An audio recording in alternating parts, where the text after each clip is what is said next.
Hola amigas, amigos, bienvenidos al Portal del Villegas para esta edición del día lunes que vamos a iniciar dando algunos ejemplos de un tema que yo desarrollé ahora un par de sábados atrás, creo, que era relativo al doble estándar, y ahí hice algunas consideraciones generales sobre las situaciones, las condiciones sociales que hacen que la sociedad se separe en bandos muy antagónicos, que ya no encuentran un terreno común, y cada uno de esos bandos tiene una idea más o menos absoluta, más o menos dogmática acerca de cuáles son las cosas que hay que hacer para salvar a la sociedad de sus problemas, y en vista de eso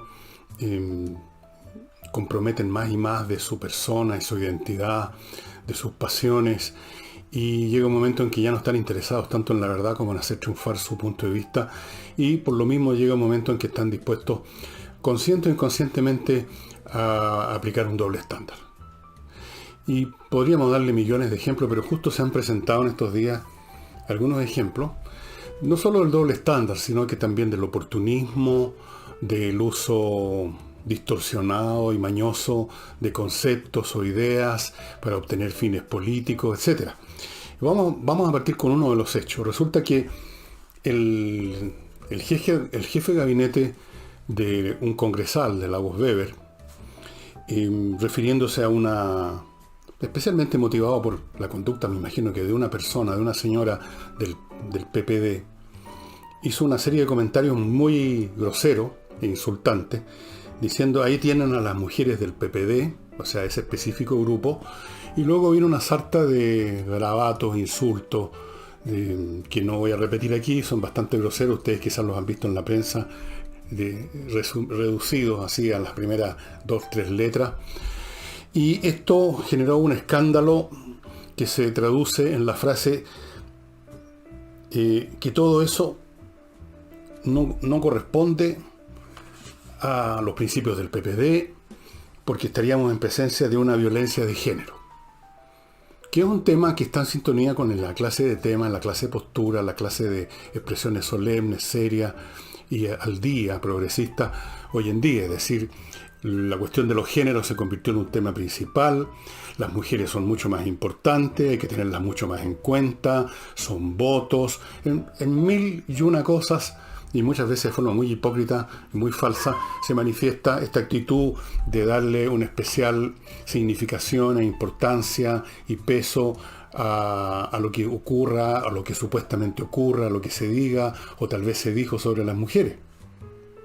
Pero si uno examina la cosa en frío, dejando de lado los temas feministas o no feministas, lo que esta persona dijo, y no lo estoy exculpando, simplemente estoy haciendo una observación, lo que esta persona dijo no es un acto de violencia de género, es un palabreo, y tampoco un palabreo dirigido, me parece a mí, contra todo el género femenino, sino que contra ese particular grupo de personas a las cuales evidentemente les tiene inquina, que son las mujeres del PPD. Las mujeres del PPD no coinciden con todo el género femenino. Y lo que dijo de una de ellas, y que quizás lo proyecta a todas, es una serie de insultos que son de común uso en casos como esto, en casos de rabia, en casos de grosería, y no tienen género. Yo he escuchado las mismas expresiones, que no las voy a repetir aquí, dirigidas contra hombres. Cuando se quiere dejar denostar de la peor manera posible, se usa ese mismo adjetivo para hombres y mujeres. No hay ninguna diferencia de género. O todos los adjetivos que usó esta persona. No es una postura contra el género femenino, ni mucho menos un acto de violencia, una violencia verbal, si ustedes quieren, como todo insulto. Pero ya eso sería suficiente para que esa persona, que publicó además sus comentarios en un medio digital, sufriera algún tipo de amonestación, de castigo, lo que el partido por la democracia considere conveniente, es asunto de ello. Pero eso no era suficiente, había que subirse, había que hacer un uso político, había que demostrar cuán feminista, cuán al día en sus conceptos feministas está el PPD. Entonces inmediatamente tenía que salir esto, que el PPD no está para este tipo de cosas, y que esto es una violencia de género y todo lo demás. O sea, se pusieron en sintonía con cierto tipo de discurso que anda viendo en todo un ataque contra el género femenino, o un desprecio al género femenino, o una violencia contra el género femenino. O sea, las cosas hay que ponerlas en su verdadera perspectiva. Vuelvo a repetir, por si hay alguien que entendió mal, yo no estoy diciendo que está bien que se trate como se trató a esta señora y a todas las mujeres del PPD. Pero no es un ataque contra el género femenino, ni es algo tan desusado. Yo he escuchado exactamente los mismos adjetivos contra mí, por ejemplo, que soy hombre. No lo voy a repetir, porque es un poco grosero, pero ustedes lo pueden ver en el diario. Ese tipo de cosas son típicas. Se escuchan a cada momento.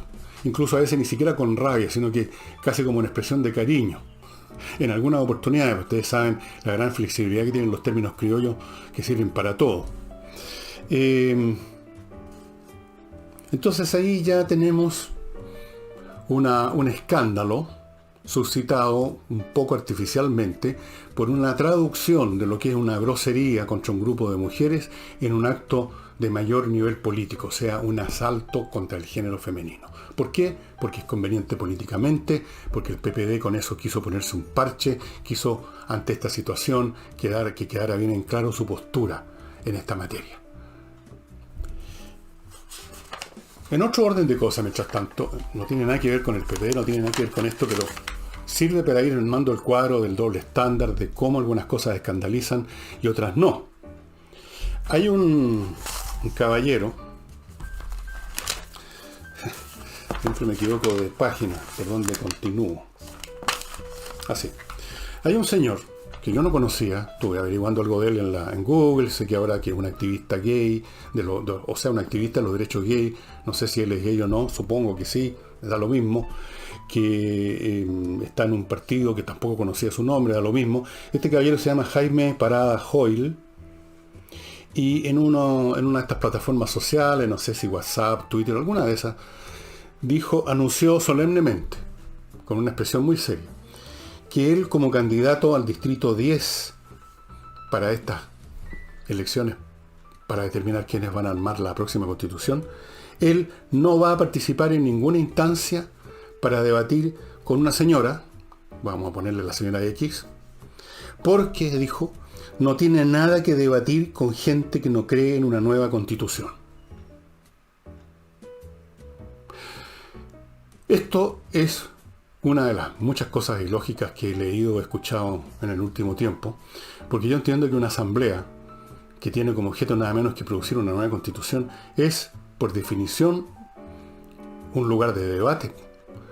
No creerá el señor Parada que todos los que lleguen ahí piensan exactamente como él, no van a discutir ninguna cosa y se van a dedicar rápidamente a escribir los artículos que ya tienen en el bolsillo. Obviamente que es una opción de debate.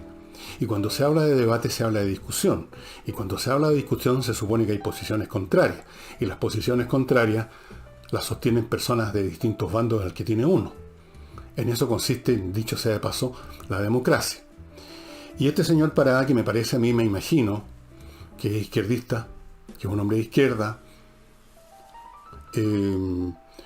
sector donde a cada momento se saca a relucir la palabra democracia, la soberanía popular, el pueblo, la participación popular y todas esas cosas tan democráticas.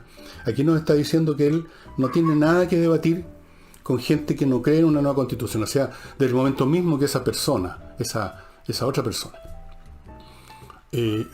no le gusta la idea de una nueva constitución, significa que no hay nada que debatir con ella. Y no solamente eso, sino que agregó, no tengo nada que debatir con los fascistas.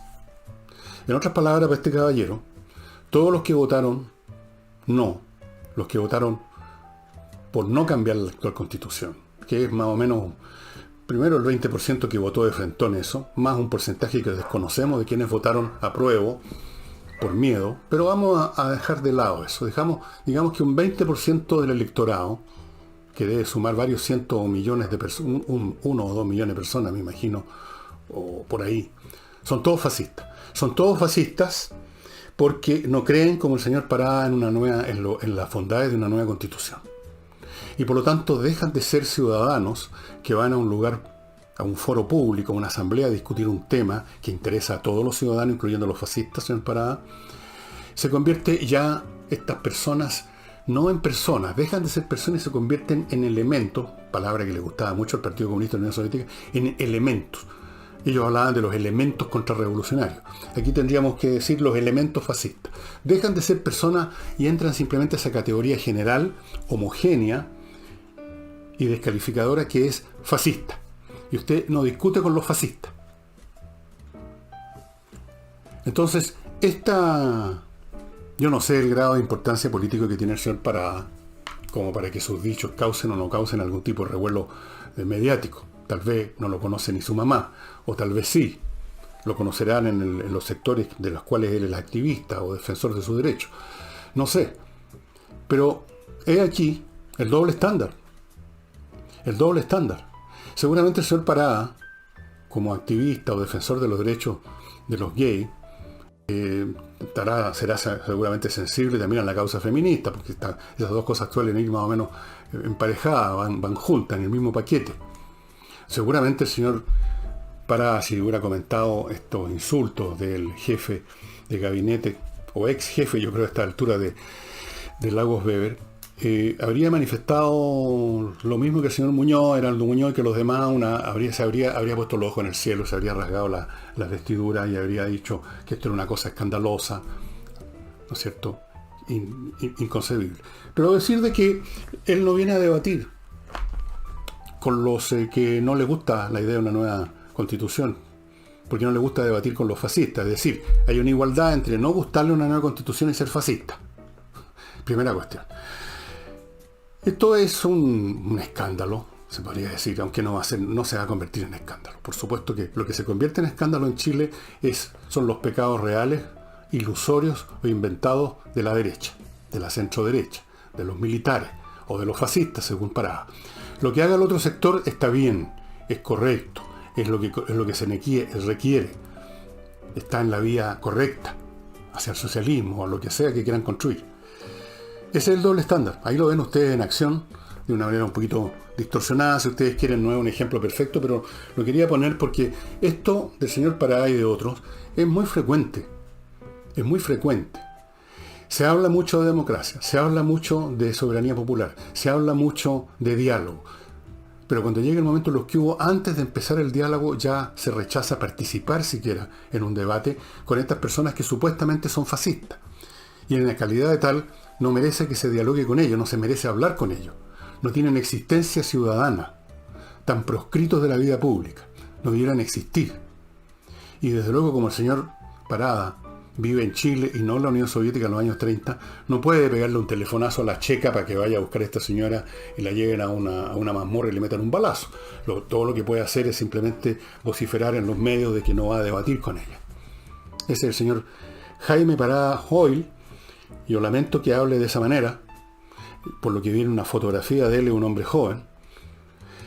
Pero, bueno, las distorsiones mentales, el fanatismo, el dogmatismo, la rabia y la inquina contra el adversario, al cual se ve como un elemento ya, como miembro de una categoría abstracta, en este caso los fascistas. Bueno, eso parece que es un virus, el virus de la intolerancia que se contagia a cualquier edad. Y especialmente yo creo que se contagia en la gente más joven, porque por último los más viejos, o porque están cansados y lateados de todas estas cuestiones, o porque han visto un poco más de la vida y saben a dónde conducen estas posturas en blanco y negro, tienden, no siempre, porque hay una montonera de viejos tontos, tienden a ser un poquito más tolerantes, por último por cansancio, por último por indiferencia, pero por lo que sea, un poco más tolerantes. Y eso con respecto al doble estándar, del cual uno ve ejemplos todos los días, de todas las maneras. A veces son más puros como ejemplo, otras veces son más oscuros. Pero siempre vemos esta doble valoración. Una cosa es escándalo, la otra no es escándalo. Tratar a toda una categoría de gente fascistas con los cuales no se debate no es escándalo. Tocar temas, meter a una persona que se puso insultante, meterlo inmediatamente en el saco de los que están haciendo violencia contra un género, eso no es escandaloso tampoco. Eso está bien. Eso forma parte del espíritu de los tiempos, podríamos decir, del zeitgeist de los tiempos, supongo yo. Y permítanme entrar, estimados amigos, a mi primer bloque comercial, que lo voy a iniciar con inviertanusa.cl. Ustedes saben, Usted, sin moverse de su casa o de su oficina, usted puede hacer inversión en Estados Unidos usando los servicios de inviertaenusa.cl, un sitio en la web chileno que lo lleva de la mano virtualmente a Estados Unidos a hacer inversiones, conocen todos los procesos administrativos, cómo se invierte allá, todo es desde luego bastante más simple que en Chile, y además tienen un portafolio repleto de opciones por si usted no está seguro de lo que quiere, dónde quiere invertir y cómo. Tienen cientos de ofertas inmobiliarias en todos los estados de ese país, tienen 3.500 franquicias, le ofrecen a usted una serie de servicios anexos como conseguirle una cuenta corriente en un banco norteamericano, conseguirle una visa de residencia, por si usted invierte y quiere ir a revisar o manejar directamente su inversión, estar ahí encima. Todo eso y mucho más en inviertaenusa.cl. Y para transferir un vehículo que requiere mucho más papeleo de lo que usted se imagina, o ya lo sabe, casi todo alguna vez hemos vendido o comprado un auto. Bien, pásele ese paquete de problemas y de gestiones a autopass.cl, donde le van a manejar todo el papeleo, todas las ventanillas que usted habría tenido que hacer las van a hacer ellos, y usted solo va a tener que ir a la notaría el día final a firmar, y aún eso le va a tomar solo unos 2, 3, 4, 5 minutos, porque las notarías que trabajan con autopass.cl son parte del mismo grupo empresarial y por lo tanto ahí se aplica el sistema de notarios press. Muy rápido. Transfiérale el problema de la transferencia a autopass.cl. En el campo político mencionamos hace unos 2, 3 días, algo así, que la candidatura de la señora Paula Narváez es un buen golpe de la izquierda. Yo creo que es la candidatura que más les serviría a ellos, creo yo, por lo menos comparado con la alternativa. Tiene todos los requisitos, aparentemente, salvo que hay alguna metedura de pata entre medio, pero hasta el momento se ve la persona como mejor que cualquier otra opción de la izquierda. Y ella, como ustedes saben, fue secretaria, la mano derecha de doña Michelle Bachelet cuando gobernaba, y luego se la llevó a Naciones Unidas. Qué rico tener esos contactos, ¿no? Que uno nunca pierde la oportunidad de estar en un pituto maravilloso. Bueno, el hecho es que ha decidido ella escuchar las voces que la llaman a Chile, entre ellas unas señoras del Partido Socialista que dijeron de ella, las indicaron como la continuación natural de Bachelet. Ya vamos a ir a eso. La señora Narváez ha dicho desde el principio, y lo volvió a decir, que no, la cosa no es tan sencilla. Incluso ahora precisa más, dice, no me corresponde señalar si uno es heredera política de Bachelet o no. Con lo cual quiere decir, o pretende decir, o dar la impresión que no es heredera política de Pinochet.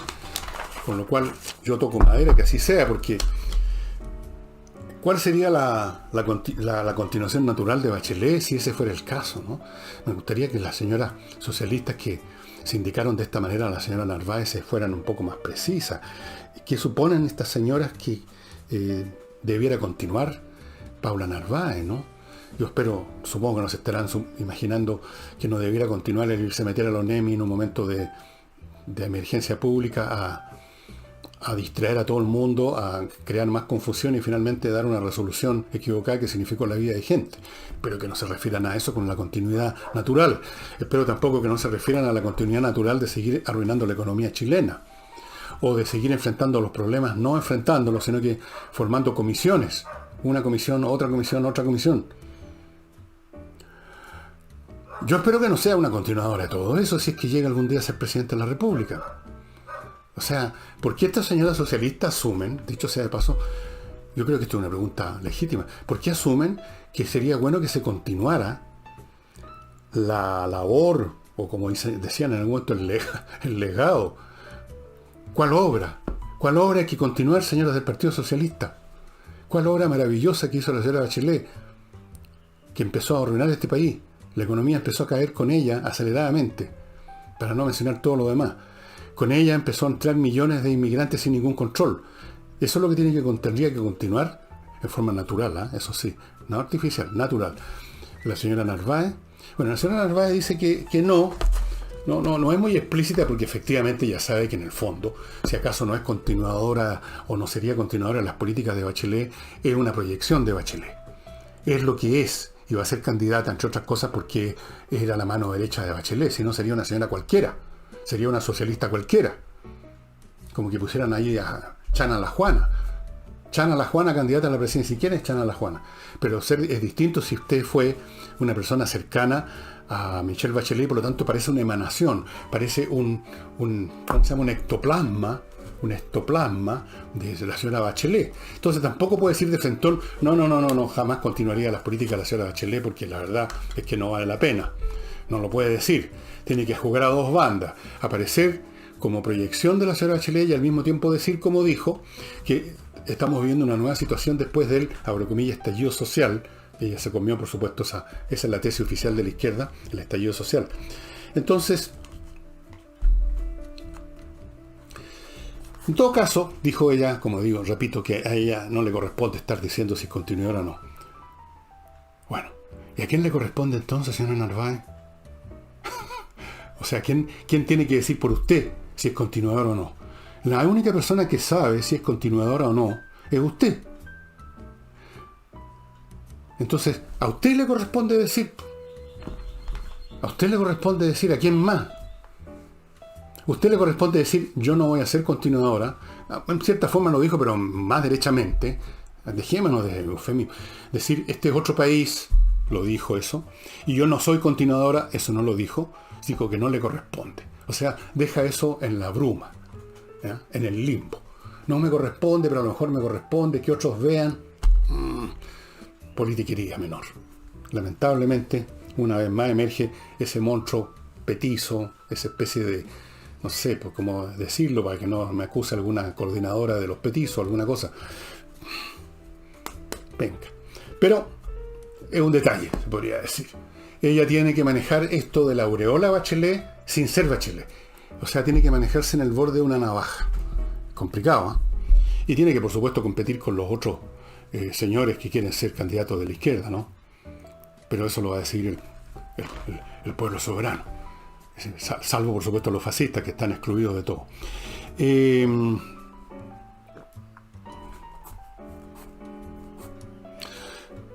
Insisto en que dijo que hoy vivimos situaciones diferentes que requieren otro tipo de soluciones. Naturalmente no especificó en qué consiste la diferencia de la situación. Uno pediría a un candidato, o nada menos que a la presidencia, que explaye cuál es su visión específica de lo que ha cambiado en este país, que lo ha hecho diferente, cuáles son los elementos que ella considera importantes, y sobre todo, cuál sería ese otro tipo de soluciones. Con esta vaguedad es como se trabaja la política. Yo no la culpo a Narváez. Ella es política. Hace lo que hacen los políticos. De la misma manera que los payasos hacen lo que hacen los payasos. Entran a las pistas diciendo, hola, ¿cómo te va? Oye, ¿y qué hiciste? ¿Sí? ¿Cómo dijiste? Que si acaso es esa cuestión. Los payasos, usted no puede ver un payaso que entra diciendo, estimados amigos, vamos a ver cómo se resuelve el binomio, cómo se despliega el binomio al cuadrado, cómo se expresa eso de otra manera. No, uno espera que hagan payasas.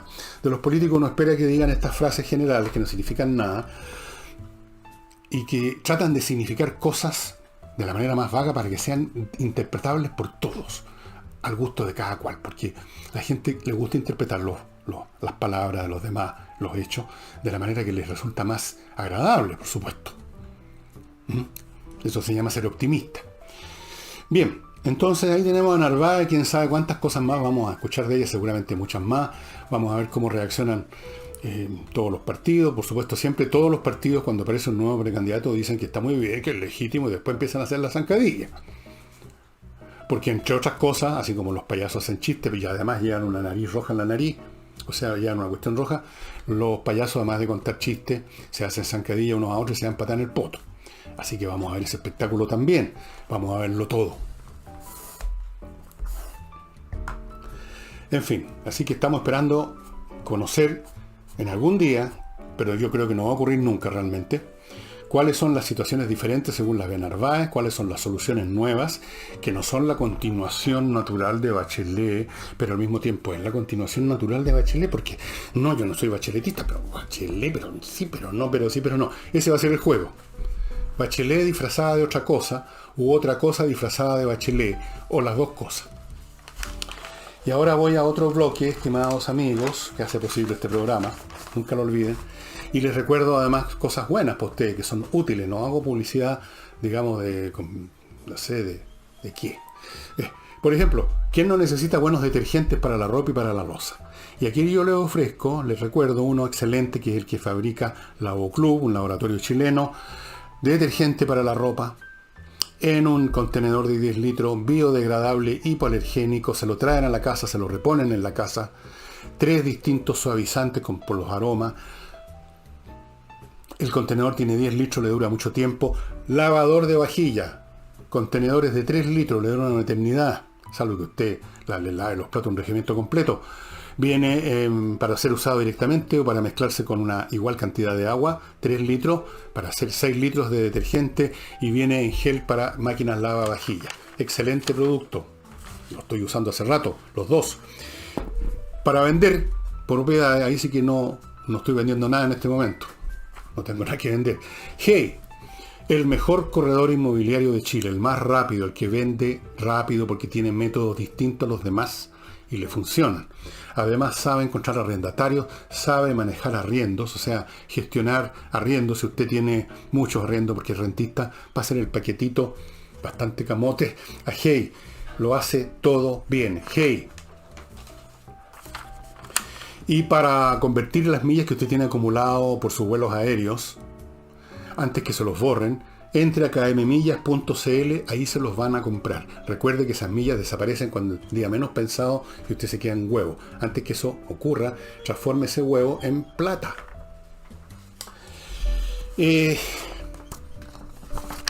Por Dios que se juega con las cifras, ¿no? Cuando se quiere generar ciertos productos, ciertos resultados.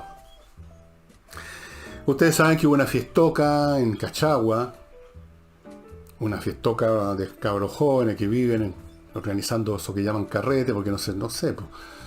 Bueno. Y entonces las autoridades han señalado que los casos de contagio en Zapallar, a raíz de esta fiesta y de los contactos que se empiezan a producir entre todos los que fueron, entre ellos y con gente de su familia, y la familia con la gente, y otros, y así en cadena, los contagios han aumentado un 833%. Y con esa sola cifra, si uno se queda con esa cifra, uno se cae de poto al suelo y dice, esto es el juicio final. O sea, esto va a pasar en otras partes también, con que solo la gente se junte, ya sea para una fiestoca de cabrito, escuchando su tum tum tum, o para lo que sea. 833%, madre mía. Pero ahora vamos a las otras cifras. 833%, pero en relación a qué cifra base. Resulta que habían 3 contagiados, o 3 enfermos. Entonces ahora hay más. Y estos más, en comparación con la población total de esa zona, que son 8.000 personas, casi exactamente 8.000 personas, corresponde, este 833% de aumento significa que ahora están contagiados o ya enfermos el 0,003%, o sea, 3 milésimos por ciento, no un 1%, no la décima parte de un 1%, no la centésima parte de un 1%, sino que 3 milésimas de un 1%. Dividan 26 por 8.000 y van a llegar a esa cifra, si no cuesta mucho. Yo no digo esto para quitarle importancia a la fiesta o para decir hagan más fiestas, chiquillos. En primer lugar, me cargan la fiesta, aunque solo sea por el ruido que hacen. El tum, tum, tum, que es el himno nacional de Chile, como ustedes saben. De las ventanas de las casas, de las ventanas de los departamentos, de las ventanas de los vecinos, de las ventanas de los autos, el único sonido que sale es tum, tum, tum. Bueno, así que, bueno, no, quiero simplemente poner las cosas en perspectiva porque, como he dicho 1000 veces, esta enfermedad, esta epidemia, es algo más que un tema de salud, se convirtió en un tema político, mediático, que lo ha inflado, le ha dado dimensiones extras. Lo ha elevado esto a la quinta potencia. Todo se ha convertido en algo de película, como decían antes. Y, por otra parte, quiero señalar que respecto a esto, las autoridades hacen un llamado a los papitos y a las mamitas para que castiguen a sus niños, los controlen mejor. ¿Qué clase de autoridades son esas? Si las autoridades creen realmente que el 0,003% contagiado es una cifra catastrófica, que el país se va a ir abajo, si lo creen, entonces sean consecuentes con eso e impongan sanciones de verdad, impongan medidas de verdad. Aquí resulta que hay una fiesta, llega la policía y se escapa el 99,9% de los implicados, y los que son detenidos son castigados de la siguiente manera, como expliqué el otro día. No pueden salir en la noche de sus casas, arresto domiciliario, como si no estuviera todo el país en arresto domiciliario nocturno, por el toque queda. Entonces, bueno, si realmente creen que esto es el fin del mundo, actúen en consecuencia en vez de pedir este llamado patético a los mamás y a los papás para que controlen a los chiquillos, sabiendo perfectamente las autoridades, que son probablemente papás y mamás también, que hoy en día, salvo casos muy pequeños de familias que tienen otras tradiciones, los cabros hacen lo que se les da la real gana. Y los papás y las mamás son unos pasmarotes, unos títeres, que solamente los chicos los contactan para pedirles plata. Oye, viejo, dame unas lucas, pues ya no se haya así, pues viejo, amarrete, que voy a salir a un brillo. Y la mamá, antes que las cabras salgan corriendo por el piso, oiga, mi hijita, y tenga cuidado si se mete con el cabro, use preservativo. Esos son los papás de hoy día. ¿Qué control tienen? No controlan nada. Son realmente patéticos los papás de hoy en día. Les prestan las casas, les prestan los autos, les prestan los resorts, les prestan todo a los chiquillos. Los cabros hacen lo que se les da la gana. Entonces, especialmente en esos medios donde los papás pueden costear. Entonces el chiquillo simplemente se salvó de que lo rajaran en un examen, y ya el papá cree que eso es suficiente para regalarle un auto. Eso es. Bueno, patético. Realmente, amigos, nuestras autoridades son un chiste mal gusto, además. A ver, ¿a qué hora empecé esta cuestión, estimado amigo? Hay que controlar. Ajá. Ya, estamos bien todavía. Estaba viendo una información. En realidad estoy juntando varias informaciones, pero que más o menos van a lo mismo. Es la información, o más bien dicho, un artículo que le entrevistaron a un fulano que vive en Estados Unidos y maneja inversiones en Estados Unidos y recibe peticiones de inversión de otra gente de otros países, que dice este señor, y creo que ese fue el titular del artículo, que me parece que salió en uno de los diarios grandes, o sea, o La Tercera o El Mercurio, uno de los dos: la gente rica se está yendo de Chile. Se van. La gente rica se están yendo a Miami, dice. En otras palabras, se está yendo la plata. Porque esa gente rica es rica, normalmente está asociada a esa riqueza no a un entierro de oro que encontraron en el jardín, sino que manejan empresas, manejan dinero. O sea, son ricos porque manejan empresas. Y esas empresas tienen la suficiente fuerza como para convertirlos a ellos en eso que se llaman personas ricas. Se están yendo. Al irse ellos, se van las inversiones. O no se van ellos, sino que se van las inversiones de las personas ricas, y las personas ricas se van después, una vez que instalaron sus inversiones. Y por otro lado, leí otra información, que parece no tener nada que ver con esto, que señalaba que ya de Santiago se han ido 400.000 personas a vivir a otros lados. Y esto es muy interesante porque, bueno, unos se van de las ciudades al campo, o a ciudades más pequeñas, yo sé de muchos casos, porque el clima de esta sociedad se está haciendo inhóspito para la gente que es rica, o se le presume rica, o tiene suficiente nivel de vida y prosperidad, por lo tanto para los desposeídos son todos ricos, para poder hacer eso que una persona pobre no puede hacer, que es cambiarse de ciudad, que irse al campo, o sea, instalarse en otra parte, comprarse o mandarse a hacer una casa. Todo eso requiere medios. Esa emigración no es de los pobres que se van porque se acabó la comida, es de la gente con algunos recursos que ya no quieren vivir en Santiago, por ejemplo, o en Valparaíso, o en Concepción. ¿Y qué tienen de común estas dos cosas, entonces? Lo que tienen de común es algo que, por lo demás, interesante, se observa en muchas sociedades una vez que se llega a cierto umbral crítico de muchas cosas, ¿no? Un umbral crítico que se resume en que la vida, en aquellas partes donde más se concentra el espíritu de una sociedad, que es la ciudad, se hace intolerable. Se hace intolerable porque se llega a un umbral crítico de aglomeración de gente, se hace intolerable por las congestiones vehiculares, se hace intolerable porque las ciudades repletas de gente y repletas de gente rabiosa y repletas de gente resentida empiezan a deteriorarse velozmente, barrios completos empiezan a deteriorarse velozmente, empiezan las ciudades a convertirse en lo que uno ve en ciudades de países en situaciones de guerra civil o muy pobres en África, ciudades que son, como dijéramos, totalmente dilapidadas. El tipo de ciudades que sirven de escenario para filmar estas películas que transcurren en el Medio Oriente. Ciudades donde hay barrios completos, repletos de las calles de basura, de cabros más o menos agresivos pateando piedra, bandas de delincuentes, los muros rayados, los edificios con los vidrios quebrados, donde ya no entra la policía, donde no entra el Estado. Y eso, como un cáncer, una gangrena, va cubriendo la ciudad más y más y más y más. Y eso empieza a suceder en Chile. Santiago nunca ha sido un lugar muy hospitalario para vivir, pero tampoco era tan terrible. Era, digamos, bastante más tolerable que muchas otras ciudades del tercer mundo y del primer mundo. Pero eso está empezando a ponerse ya muy similar a lo que uno ve en esas películas de distopia donde la ciudad es una completa ruina.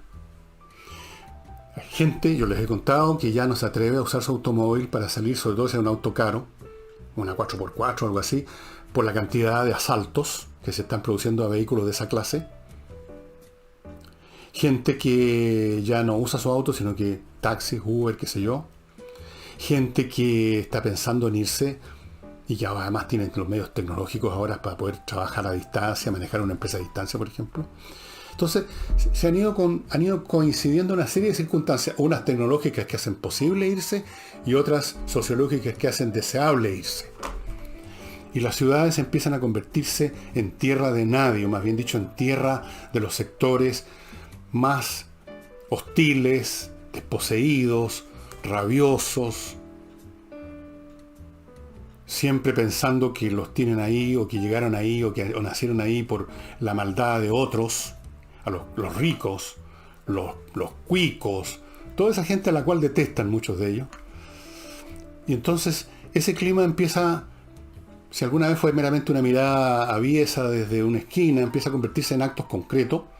Ese joven que antes a lo mejor rayaba el auto que pasaba a su lado para darse un gustito, se empieza a convertir en parte de una banda de narcotraficantes o en una pandilla que ya se atreve a hacer cualquier cosa, porque además, por otro lado, desapareció la policía. Entonces ustedes ven como todas estas cosas van ajustándose unas con otras, y el resultado neto es que uno quiere irse o del país porque se hizo hostil al dinero, a las inversiones, y de la ciudad porque se hizo hostil incluso a la vida cotidiana, común y corriente. Y uno empieza a ver esta estampida que se ha producido en otras sociedades cuando se ha llegado a etapas de desarrollo o subdesarrollo, si ustedes quieren, similares. Y entonces es típico el fenómeno que se manifiesta en las ciudades, en las cuales en una etapa anterior las zonas más céntricas eran de propiedad de las élites. Y luego las élites empiezan a arrancar a barrios más periféricos. Primero fue a Ñuñoa. Después Ñuñoa pasó a la historia, se convirtió en un barrio común y corriente, después se fueron a Providencia. Providencia ya se entró en el circuito normal de las movilizaciones, de las batallas, del rayado, los vendedores ambulantes, la hostilidad. Entonces esa gente se fue a Las Condes. Y de Las Condes los que pueden se han ido aún más lejos, y algunos están en Lo Barnechea y otras partes por el estilo, donde ya no están en la ciudad literalmente. Esta huida es típica. Es típica en todas las sociedades en que las ciudades se empiezan a convertir en focos donde se concentra todo el malestar, toda la rabia y toda la hostilidad. Y entonces, en algunos casos, primero se va el dinero y después se van las personas. Primero se van fuera de la ciudad y luego quizás se van fuera del país. El hecho es que hay una emigración, digamos, de los centros neurálgicos de una sociedad. Y lo estamos viviendo por todos lados. Ustedes conversen con sus amigos, con sus familiares. ¿Cuántos de ellos no están planeando irse? Irse a otro país o irse al campo. Pero también tienen que ver bien a qué parte del campo se van. No se van a ir a la Araucanía. ¿Y qué va a pasar con otra zona cuando aparezcan otros pueblos originarios exigir su territorio? Entonces hay gente que dice de frentón, ya no sé a dónde me puedo ir, porque esta gangrena de rabia, de resentimiento y de hostilidad contra todo lo que parezca como próspero, como limpio, como funcional, como moderno, como que lo que sea que ustedes lo quieran describir, ya se empieza a convertir en algo odioso para más y más gente, que además se atreven ahora a agredir, a evacuar su rabia, cosa que antes no ocurría. Y lo hacen porque, en paralelo a esto, ustedes ya saben, lo hemos examinado aquí 1000 veces, se ha ido desmoronando el orden social, porque se ha ido desmoronando la fuerza pública, etcétera, etcétera, etcétera, etcétera. Antes de continuar, estimados amigos, permítanme un par de cositas más, 3, 4 cositas más.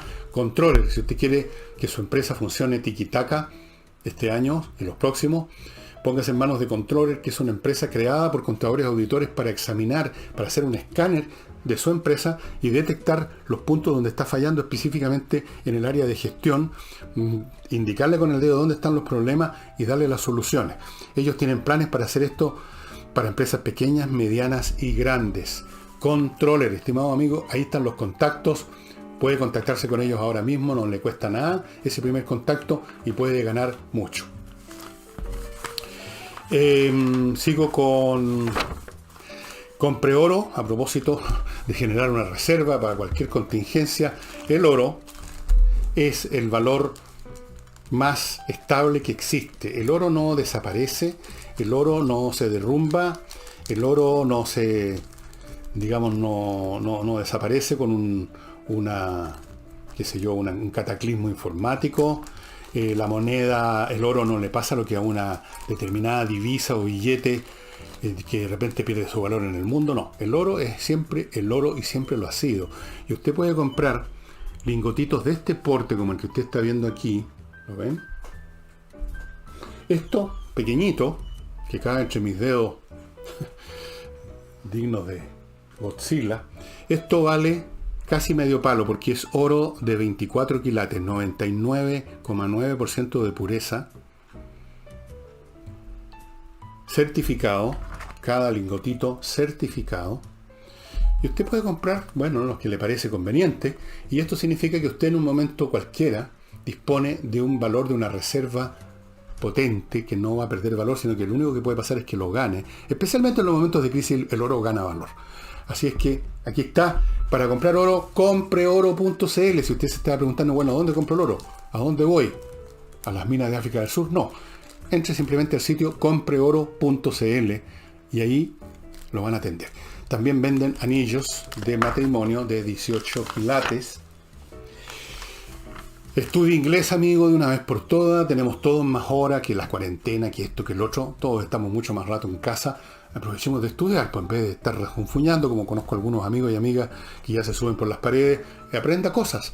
Inglés, por ejemplo, que quizás ha querido siempre aprenderlo y nunca lo ha aprendido bien, entre a entrenainglés.cl, donde están ofreciendo cursos online dictados por profesores de inglés que saben hacer clases y que saben hacer clases de inglés. Aprenda inglés de una buena vez en entrenainglés.cl, online. Y para fortificar y fortalecer los talentos de ese niñito inteligente que usted tiene, que usted conoce, que es de su familia, el ajedrez es fundamental. Le sugiero que entre a espacioajedrez.com y adquiera la caja con el tablero, las piezas, el manual para los que no saben nada de cómo se mueven las piezas. Entre paréntesis, las reglas del ajedrez son muy sencillas, se aprenden en 2 minutos. Y licencias, 3 licencias, una en papel y 2 que le mandan por mail para entrar a espacioajedrez.com y aprovechar todos los beneficios de ese sitio, que son muchos y muy entretenidos. Lo mismo el reloj digital para acompañar el juego con más dramatismo. También le trae 3 licencias. Los 2 productos vienen listos para regalar si usted quiere hacer un regalo y listo. Y no olvidéis, amigos, Mi Climo, para tener la mejor climatización en su casa, su oficina, el dispositivo o los dispositivos, lo que usted quiere instalar, que le dan frescor en verano, calor en invierno, filtran el aire, están conectados a internet, usted los hace funcionar donde quiere, usan electricidad muy poco, no se nota el gasto, no hay combustión, no hay peligro, no hay contaminación. Esto es siglo XXI. Miclimo.com no por nada ha ganado ya 2 distinciones internacionales por innovación. Y ahora finalmente, antes de irme, estimados amigos, les voy a mostrar el libro de hoy. Es un libro muy entretenido para los que les gusta la historia, para los que les gusta la historia militar y para los que les gusta la historia de Roma. Esta es la historia de uno de los peores desastres que sufrieron las Fuerzas Armadas, las legiones de Roma, que pudo ser importante para cambiar el curso de toda la historia europea. Si hubiera sido otro resultado, las consecuencias expandiéndose así como el fenómeno mariposa que llaman, tendríamos una Europa muy distinta. Me refiero a la tremenda derrota, como dice aquí atrás. Este libro tiene que ver con el descubrimiento del campo de batalla donde King Publius Quintilius Varus, que estaba a cargo de la Legión 17, 18 y 19, 3 legiones, más tropas auxiliares, más el bagaje y todo el mundo, en el año 9 después de Cristo, fueron emboscados en el bosque de Teutoburgo por Arminio, un jefe de tribus germánicas, y sus 3 legiones fueron total y completamente aniquiladas.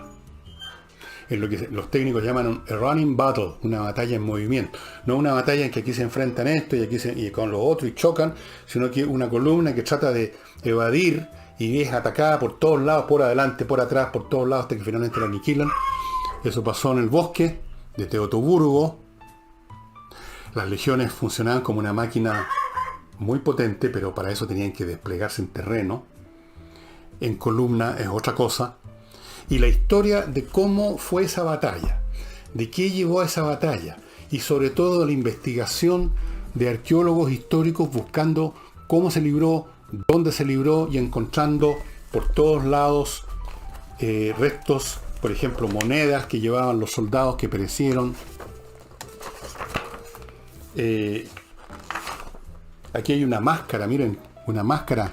A veces los legionarios, los oficiales que tenían un poco más de recursos, se ponían una máscara así, con una cara. Ustedes lo habrán visto en la película Gladiador, cuando pelea contra otro gladiador que está con una máscara.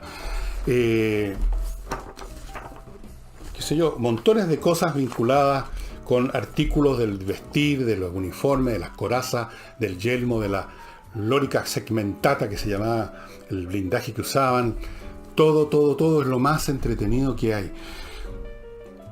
Cuando el emperador Augusto, que era el que gobernaba en esa época, supo de este desastre, corría dicen los historiadores de esa época, Suetonio cuenta eso, corría por los pasillos del palacio, mesándose los cabellos y gritando: Varus, Varus, devuélveme mis legiones.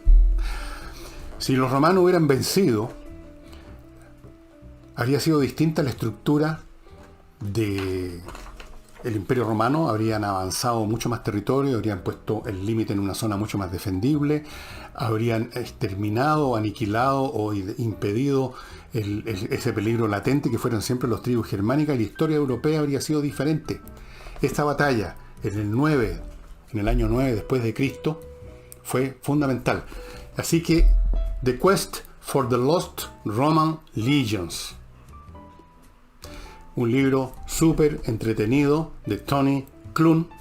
Esto es muy reciente porque muy recientemente se fueron encontrando huellas de esta batalla, y se pudo descubrir. Los arqueólogos en esta materia son realmente impresionantes, el talento que tienen. Ven una cosa aquí y ven otra allá y van sacando y van deduciendo cómo se fue moviendo la batalla, cómo trataron de hacer un último last stand, como dicen los legionarios, en una parte un poco más despejada, pero no resultó. Habían previsto eso Arminio, los tenían encerrados. Ustedes pueden ver algo de eso en una serie que se llama Bárbaros, que en gran parte tiene que ver con esta batalla. Está en Netflix, Bárbaros. Interesante serie porque ahí los romanos hablan latín, un latín muy elegante por lo demás, muy preciso, Eso es un poco raro, no me imagino que un legionario hablara también. Y los germanos hablan alemán. Ahora, los germanos en realidad no hablaban alemán. Eso es un idioma, el idioma alemán tal como lo conocemos no necesariamente es tan parecido al que hablaban los germanos. Pero en fin, es re entretenida, y si ustedes quieren leer los detalles de cómo se descubrió los restos de esa batalla, las legiones perdidas, la búsqueda de las legiones perdidas de Tony Klan. Muy entretenido. Y eso sería todo por hoy, estimados amigos. Muchas gracias por su atención y nos estaremos viendo mañana.